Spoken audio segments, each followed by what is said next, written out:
Hello students, welcome to Har Ghar Pathshala. सबसे पहले तो जो हमारे चैप्टर नंबर 3 है, आज हम उसकी प्रॉब्लम्स डिस्कस करेंगे, एनसीईआरटी प्रॉब्लम्स। मैंने आपको चैप्टर नंबर जो आपका 1 था उसकी भी प्रॉब्लम्स करवाई थी।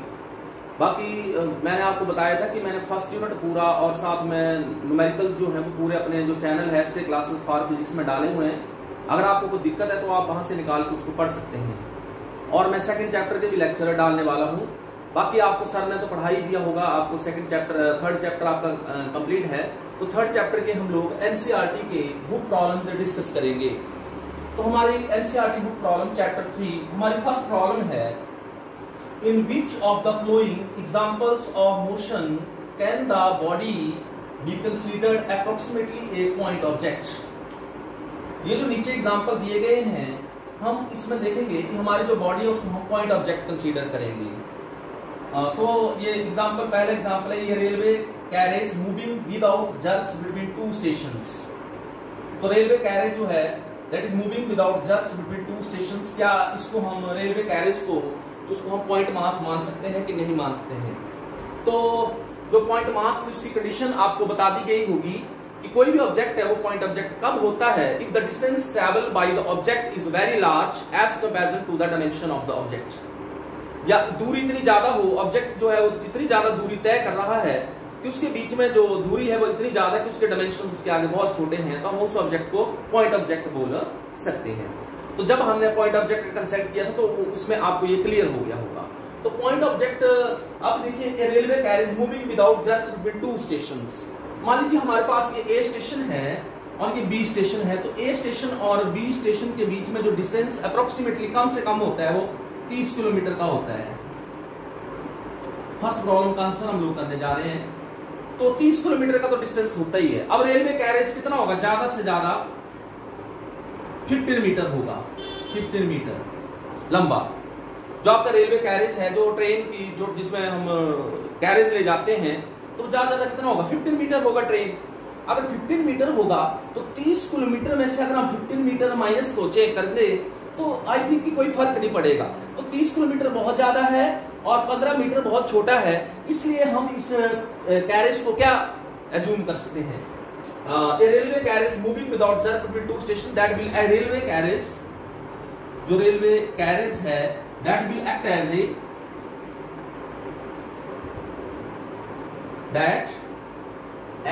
ए पॉइंट ऑब्जेक्ट। पॉइंट ऑब्जेक्ट इसको हम कंसीडर कर सकते हैं। तो ये हमारी स्टेटमेंट ठीक है कि रेलवे कैरेज जो है उसको हम पॉइंट मास मान सकते हैं, पॉइंट ऑब्जेक्ट या पॉइंट मास मान सकते हैं।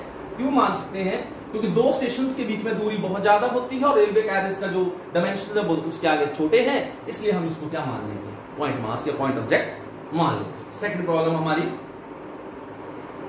सेकंड प्रॉब्लम आप देखेंगे यहाँ पे, a monkey sitting on top of a man cycling smoothly on a circular track. एक मंकी है, मान लो ये हमारा सर्कुलर ट्रैक है, सपोज करिए ये सर्कुलर ट्रैक है, तो इसका रेडियस क्या होगा? आर होगा। मान लीजिए R is the radius of this circular track. तो यहाँ पे एक जो ह्यूमन बीइंग है वो क्या कर रहा है? साइकिल चला रहा है। ह्यूमन बीइंग क्या चला रहा है? साइकिल चला। उसके ऊपर क्या बैठा हुआ? यहाँ पे मंकी बैठा हुआ, ये मंकी है।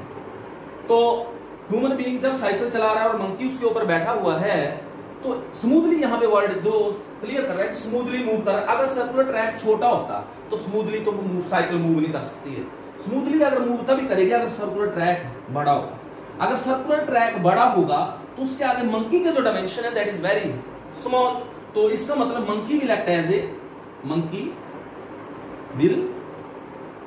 ए पॉइंट ऑब्जेक्ट। क्यों?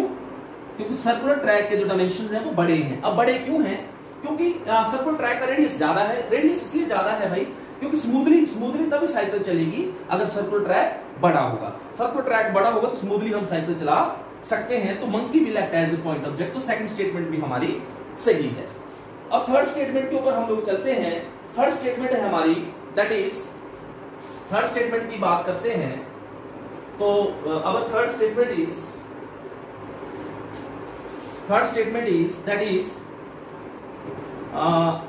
थर्ड स्टेटमेंट हमारी क्या है कि C a spinning cricket ball that turn sharply on hitting ground spinning cricket ball that turn sharply on hitting क्या ग्राउंड। स्पिनिंग क्रिकेट बॉल मतलब बॉल स्पिन कर रही है। मान लो हमारे पास ये बॉल है, बॉल क्या करेगी, यहां से बॉल के कुछ डायमेंशन होंगे, जैसे 3 इंच होगी मान लीजिए आपकी बॉल, या 4 इंच होगी, 4 इंच की बॉल होगी, तो बॉल क्या करेगी, ऐसे ग्राउंड के ऊपर पड़ेगी यहाँ और ऐसे 1-2 इंच ऊपर उठेगी, इस तरह से स्पिन करती है बॉल। तो बॉल यहां से स्पिन करेगी। जब ये स्पिन करेगी तो यहां से कितनी ऊपर उठेगी, लगभग कितनी 5 इंच उठ जाएगी। तो जो spinning ball cricket ball that turn sharply on hitting ground, जब हिट करेगी ग्राउंड को तो कितने इंच उठी ऊपर को, 5 इंच। अब बॉल के डायमेंशन कितने हैं, 4 इंच, उठी कितनी ऊपर को, 5 इंच। तो 5 इंच के आगे हम 4 इंच को इग्नोर नहीं कर सकते, तो इस केस में बॉल जो है वो पॉइंट ऑब्जेक्ट नहीं है। Ball is not a point object in this भाई। और एक बात और, यहाँ पे फ्रिक्शन एक्ट करेगा इस डायरेक्शन में, इसका फ्रिक्शन तभी लगेगा जब बॉल के जो साइज होगा, फ्रिक्शनल फोर्स ऐसे लगेगी ना, बॉल इधर से स्पिन होगी, तो फ्रिक्शनल फोर्स तभी लगेगी जब ये एक पॉइंट ऑब्जेक्ट ना होकर के एक बड़ा ऑब्जेक्ट होगा ये। तो मींस बोलने का मतलब ये है कि 5 इंच ऊपर को डेविएट करेगी बॉल, ये तो मैग्नेटिक इफेक्ट है, हम आगे जाके इसको पढ़ेंगे। तो जो क्रिकेट बॉल है वो स्पिन करती है, स्पिन करेगी तो उसके 5 इंच मान लो ऊपर को उठी और इधर से 4 इंच की बॉल है, तो हम क्या बोलते हैं 5 इंच के आगे 4 इंच, मतलब ये पॉइंट ऑब्जेक्ट नहीं है। तो spinning ball is not a, spinning ball is not a point object. Why? Because the path deviated by it, whatever the path, that is only 5 inch and the ball is of 4 inch, so we can't ignore it. In front of 5 inch 4 inch को कैसे ignore कर देंगे, तो ये point object नहीं है। हमारी fourth problem क्या है, a tumbling beaker that has slipped off the edge of the table।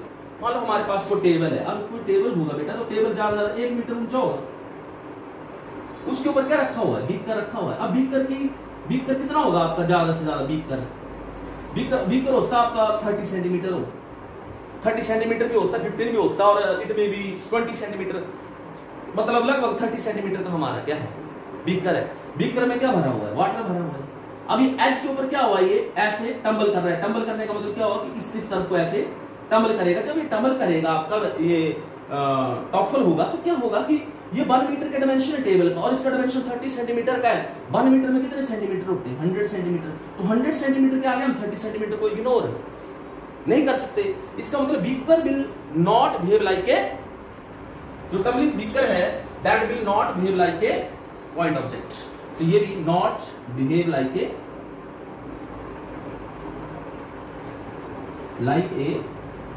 Point object, ये पॉइंट ऑब्जेक्ट की तरह बिहेव नहीं कर सकता। जैसे पॉइंट ऑब्जेक्ट, जैसे मैं earth is revolving around the sun, तो मैं अर्थ को पॉइंट ऑब्जेक्ट बोलता हूं because that is revolving around the sun. तो distance between earth and sun that is very large. तो हम अर्थ क्या बन गए, बल्कि क्या अर्थ पॉइंट ऑब्जेक्ट है, अर्थ पॉइंट ऑब्जेक्ट नहीं है। लेकिन हम अर्थ को पॉइंट ऑब्जेक्ट मान सकते हैं जब distance travel by the earth is very large as comparison to the dimension of the earth. तो what we can say that will behave like a point object. तो यहां पे ये 2 कंडीशन में हमारा पॉइंट ऑब्जेक्ट नहीं है और 2 कंडीशन में हमारा पॉइंट ऑब्जेक्ट हम उसको बिहेव कर सकते हैं।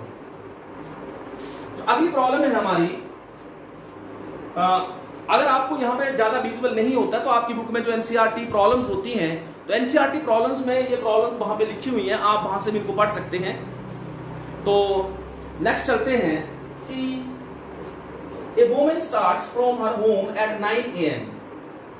कोई औरत है अपने घर से चलती है, 9 बजे चलती है ऑफिस के लिए, और वो पैदल जाती है box with A speed of 5 kilometre per our. 5 kilometre per our की स्पीड से ऑफिस जाती है, और स्ट्रेट रोड है, रोड कैसा है, स्ट्रेट है टू हर ऑफिस, और वो 2.5 किलोमीटर उसके घर से उसका ऑफिस है। एंड अब stay at the office up to 5 PM, मतलब 5 बजे तक ऑफिस में काम करती है, 5 बजे तक ऑफिस में रुकती है, फिर 5 बजे घर को चलती है, लेकिन ऑटो से चलती है। ऑटो की स्पीड है 25 किलोमीटर पर आवर, और 25 किलोमीटर पर आवर की स्पीड से वो वापस आ जाती है। तो उसके लिए हमने ग्राफ बनाना है, x t graph, position time graph हमने बनाना है। तो इसके लिए पोजीशन टाइम ग्राफ हम लोग बनाएंगे। मैं थोड़ा सा आपको ग्राफ के बारे में बता दूं कि जब हम ग्राफ बनाते हैं तो एक चीज देखी जाती है कि डिपेंडेंट क्वांटिटी कौन सी है और इंडिपेंडेंट कौन सी है। जो आपकी डिपेंडेंट क्वांटिटी होती है उसको हम, एक डिपेंडेंट क्वांटिटी होगी और एक इंडिपेंडेंट होगी। जो इंडिपेंडेंट होती है उसे हम इसमें लेते हैं, एक्स एक्सिस में लेते हैं, और डिपेंडेंट को वाई एक्सिस में लेते हैं। यह हमेशा याद रखना है इंडिपेंडेंट क्वांटिटी को एक्सिस से मिलेंगे और डिपेंडेंट क्वांटिटी को वाई एक्सिस। तो एक्स ग्राफ हम लोग यहाँ पे बनाएंगे। तो सबसे पहले तो हम इस डाटा को कलेक्ट करते हैं। नंबर फर्स्ट केस यह है कि from a woman start from her home at 9 AM। तो 9 AM के ऊपर from home to office, home to office woman जाएगी। तो जो स्टार्टिंग टाइम है उसका T0 लिख देते हैं इसको T0 मींस इनिशियल टाइम। कितने बजे चली? 9 AM मींस स्टेट पाथ में जा रही है। यहां से यहां हम जाएंगे, मान लो ये हमारा A पॉइंट है, ये B पॉइंट है। तो वुमेन कितनी जा रही है? यहां से यहां 9 AM के ऊपर यहां से चली और ऑफिस में जाकर के कब पहुंची वो हम लोग बाद में डिसाइड करते हैं। तो B पॉइंट के ऊपर पहुंचेगी। तो यहां से इसका जो डिस्टेंस है वो 2.5 किलोमीटर है, ये हमें पता है, ये हमें दे रखा है। तो 2.5 किलोमीटर डिस्टेंस दे रखा है और स्पीड जो है जाती बार जो स्पीड आपकी वो है 5 किलोमीटर पर आवर। इसका मतलब वेलोसिटी कितनी है आपकी, स्पीड कितनी है? वेलोसिटी इक्वल टू स्पीड, क्योंकि ये वन डायमेंशनल मोशन है स्ट्रेट लाइन में, तो वेलोसिटी और स्पीड बराबर ही होगी 5 किलोमीटर पर आवर। और आपका डिस्टेंस कितना है? डिस्टेंस है आपका 2.5 किलोमीटर। तो हमें पता है कि अगर हमने इसका टाइम निकालना है कि कितना टाइम लगा A to B में जाने के लिए, उसको कहां ऑफिस में जाने के लिए कितना टाइम लगा। ये उसका होम है और ये क्या है? ऑफिस है। तो ऑफिस जाने के लिए कितना टाइम लगा? तो टाइम निकल जाएगा, मतलब velocity is equal to distance upon time, then time is equal to velocity into velocity upon distance हो जाएगा। Time is equal to distance upon velocity हो जाएगा। तो डिस्टेंस कितना है? 2.5 डिवाइडेड बाई 5। ये किलोमीटर में है, तो मैंने एक्चुअल में जब भी हम न्यूमेरिकल करते हैं तो SI में करते हैं, पर दोनों किलोमीटर्स में है तो हमें दिक्कत नहीं, किलोमीटर से किलोमीटर कैंसिल हो जाएगा और आवर्स में आ जाएगा यहाँ पे। तो हमारे पास ये 5 किलोमीटर पर आवर है, तो किलोमीटर से किलोमीटर कैंसिल हो गया। तो आपके पास क्या जाएगा? इसको डिवाइड कर देते हैं, you will got 0.5 hour. 0.5 hours कितने होते हैं? मतलब आधा घंटा हुआ। आधे घंटे का मतलब हुआ 30 मिनट्स में कर देते हैं, 30 मिनट्स। तो वुमेन को ऑफिस जाने के लिए कितना समय लगा? मैं इसको T1 ले लेता हूं। T1 कितना हुआ आपका? T1 is equal to 30 minutes. तो वुमेन जो है वो ऑफिस में कब रीच की? Woman reach at office, woman reach at office at 9:30 AM। Means यहां पे कितने पहुंची आकर के? 9:30 AM के ऊपर पहुंची। फिर क्या हुआ? इसके बाद यहां पे रेस्ट में रही, फिर वापिस आई विद एन ऑटो, फिर वापिस आएगी फ्रॉम कहां से? Office to home. Office to home कितने में चले? ऑफिस से 5 PM पे चले। जब 5 PM के ऊपर चलेंगे तो हमारे पास जो यहां पर हमारे पास जो वेलोसिटी है, आपकी बात डिस्टेंस तो सेम है, 2.5 किलोमीटर है। What about velocity? Speed that is 25 kilo. क्योंकि ऑटो में आएंगे तो ज्यादा, ऑटो की स्पीड लगभग 25 किलोमीटर पर आवर है। तो यहां से हमारे पास टाइम निकल जाएगा। Time T2 is equal to again distance upon velocity, that is equal to 2.5 divided by 25। तो यहां पे हमारे पास क्या आ जाएगा? R आ जाएगा। 2.5 को 25 से हम लोग डिवाइड कर देंगे, क्या आ जाएगा आपके पास? 20/10, 25 से 25 कैसे? 1/10 आवर आ जाएगा। 1/10 आवर का मतलब हुआ 0.1 आवर। 0.1 आवर का मतलब हुआ 0.1 hour, that is equal to 6 minutes. 6 minute के बराबर। तो औरत को वापिस आने में कितना समय लगा? 6 मिनट्स। तो जो वुमेन है 6 मिनट्स में वापिस आई, तो she reaches at home at 5:06 PM। 5:06 PM के ऊपर कहां पहुंच गया? करके घर पहुंच गया वुमेन। Is it? चली कितने में थी? 9 AM पे गई, 9:30 पे वहां पहुंच गई। 9:30 से 5 बजे तक कहां रही? ऑफिस में रही। 5 बजे उसने ऑटो से चलना शुरू किया और 6 मिनट में कहां पहुंच गया, घर पहुंच गया। जाती बार पैदल गई, आती बार किस में आई, ऑटो में आई। तो ये हमारे पास डाटा आ गया। अब हमें इसका ग्राफ बनाना है। क्या बनाना है, ग्राफ बनाना है, पोजीशन टाइम ग्राफ बनाना है। तो हम पोजीशन टाइम ग्राफ बना देते हैं, सिंपल है। हम इस तरफ से ले लेंगे, आप ग्राफ पेपर के ऊपर भी ग्राफ बना सकते हैं। ये हमारा 0 होता है, ये हमारा एक्स एक्सिस में हम लोग ले लेते हैं टाइम को इधर को, और इधर को क्या ले लेते हैं, पोजीशन को ले लेते हैं। पोजीशन भी हमने एक्स में। तो मान लीजिए हम लोग यहां पे ले लेते हैं this is 0.5, then this is 1, this is 1.5, this is 2 and this is 2.5। Every point को मैंने कितना लिया, 0.5। किसमें ले रहा हूं, किलोमीटर्स में। यहां पे हम लोग इसको ले रहे हैं 2.5 किलोमीटर। और टाइम क्या है, टाइम हमारा यहां पे मान लीजिए यहां से हम जो वुमेन है that started at home at 9, तो हमारे पास क्या जाएगा, यहाँ पे 9 AM आ जाएगा। यहाँ पे कितना आ गया, 10 AM। चलो हम लोगों ने इसको लेना है, तो इसको मान लीजिए हमने ले लिया 10 यहाँ ले लेते हैं 10 AM। तो ये बीच में क्या होगा, 9:30 होगा, ये 10 हो गया, ये हो गया 11, ये 12, ये 1 2 3 4 और ये 5 PM, और ये 6 PM। तो इस तरह से हमने ये एज्यूम कर लिया। अब जो वुमेन है वो यूनिफॉर्म वेलोसिटी, यूनिफॉर्म है इस केस में, means velocity is equal to 5 kilometre per hour से जा रही है, कांस्टेंट वेलोसिटी से मूव कर जाती बार हमारी वेलोसिटी 5 किलोमीटर पर आवर। तो वेलोसिटी कांस्टेंट है इस केस में। अगर वेलोसिटी कांस्टेंट है तो आपका एक्सेलरेशन ऑब्वियस है 0 होगा। तो यहाँ पर क्या होगा कि आपको पता है जब वेलोसिटी कांस्टेंट हो तो हमारे पास क्या ग्राफ आएगा, इट विल स्टार्ट फ्रॉम 9 से चली और 9:30 के ऊपर जहां कहां पहुंच गई जाकर ऑफिस में। ऑफिस कितने दूर है, 2.5 किलोमीटर है यहाँ पे। तो ग्राफ शुड बी ए, यहाँ पे 9:30, graph should be a straight line. ऐसे आपको ग्राफ स्ट्रेट लाइन क्यों आया, क्योंकि यूनिफॉर्म मोशन है। यूनिफॉर्म मोशन के लिए एक्सटी ग्राफ जो वो स्ट्रेट लाइन होता है, आप याद रखेंगे। X t graph for uniform motion is a straight line. Okay, then 9:30 के बाद 9:30 से 9:30 के ऊपर यहां पे थी, इस पॉइंट के ऊपर थी 2.5 किलोमीटर।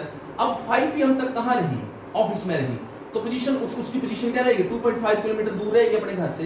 तो इस केस में 5 PM तक हमारे पास मान लीजिए यहां पे पॉइंट आएगा, तो that should be a straight line, just like this up to here. Straight line क्यों, ये है position time graph for object at rest. Object जब रेस्ट में होगा तो पोजीशन टाइम ग्राफ आता है parallel to the time axis this. तो ये पोजीशन टाइम ग्राफ होता है, यहाँ पे खड़ी हुई है तो खड़ी रुकी रही कब तक, 5 बजे तक। फिर क्या हुआ, मान लीजिए यहाँ जैसे हमारे 5:06 है यहाँ जैसे दिस पॉइंट के ऊपर, तो उसके बाद यूनिफॉर्म स्पीड से फिर वापस आई। तो इस तरह से यहाँ पर आकर के मिलेगा।